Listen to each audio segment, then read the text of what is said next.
বিয়েবাড়ির রোস্ট আমরা কিন্তু কম বেশি সবাই পছন্দ করি, কিন্তু এটা কীভাবে রান্না করবো এই চিন্তাতে আমরা অস্থির হয়ে যাই। আপনাদেরকে আমি খুব সহজ একটি কৌশল শিখিয়ে দিব, ভাজাভুজি ঝামেলা ছাড়া এটা করে নিতে পারবেন। তেল আর ঘি সম পরিমাণ নিয়ে সেখানে পেঁয়াজ বেরেস্তা করে উঠিয়ে রাখবো। এরপর সেই তেলেই দিয়ে দেবো হাফ কাপ পেঁয়াজ বাটা দিয়ে তারপর ভালো মতো কষিয়ে নিয়ে সেখানে দিয়ে দেবো আদা বাটা, রসুন বাটা, লবণ, পোস্তদানা, কাজু বাদাম, সাদা গোলমরিচ বাটা এবং জয়ফল জয়ত্রী বাটা, এগুলো দিয়ে ভালো মতো কষিয়ে নিয়ে সেখানে দিয়ে দেবো একটু গুঁড়া মরিচ, পানি দিয়ে কষিয়ে নিব। তারপর গরম মশলা দিব, মশলাটা কষিয়ে নিয়ে এরপর দিয়ে দেবো টক দই।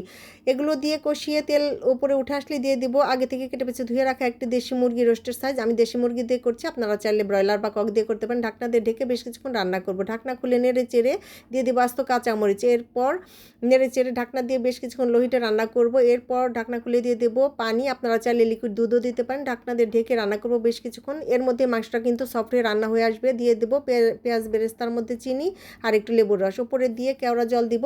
তারপর দিয়ে দিব খোয়া ক্ষীর। এগুলো দিয়ে বেশ অল্প জালে 15-20 মিনিট রেখে দিব। এরপর একটু ঘি দিব, না দিলেও হয়, আমি যেহেতু ঘি দিয়ে রান্নাটা শুরু করেছি।